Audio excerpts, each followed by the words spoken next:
تحفظ ختم نبوت، ناموس رسالت، رد قادیانیت، حالات حاضرہ اور دیگر اہم ملکی و بین الاقوامی موضوعات پر مبنی مستند اور معلوماتی پروگرامز دیکھنے کے لیے کے ٹی وی آفیشل کے یوٹیوب چینل کو سبسکرائب کیجیے۔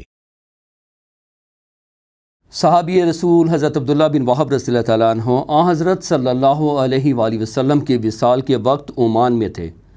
وصال کی خبر سنتے ہی مدینہ منورہ کے لیے روانہ ہو گئے۔ راستے میں مسلمہ کذاب نے آپ رضی اللہ تعالیٰ عنہ کو گرفتار کر لیا۔ جب مسلمہ کذاب نے آپ رضی اللہ تعالیٰ عنہ کے سامنے اپنی نبوت کا جھوٹا دعویٰ پیش کیا تو آپ نے اسے تسلیم کرنے سے انکار کر دیا۔ مسلمہ کذاب نے عقیدہ ختم نبوت پر ثابت قدمی کی وجہ سے آپ رضی اللہ تعالیٰ عنہ کو قید کروا دیا۔ جب حضرت خالد بن ولید رضی اللہ تعالیٰ عنہ نے مسلمہ کذاب کے فتنے کو ختم کرنے کے لیے اس پر حملہ کیا تو حضرت عبداللہ بن وہب رضی اللہ تعالیٰ عنہ جیل سے نکل کر حضرت خالد بن ولید رضی اللہ تعالیٰ عنہ کے لشکر میں شامل ہو گئے اور حضرت اسامہ بن زید رضی اللہ تعالیٰ عنہ کی کمان میں جنگ لڑی۔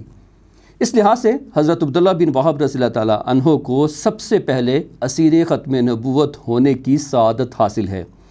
اللہ تعالیٰ سے دعا ہے کہ اللہ تعالیٰ ہمیں بھی عقیدہ ختم نبوت کے تحفظ کے لیے قبول فرمائے اور اس پر ثابت قدمی بھی عطا فرمائے، آمین۔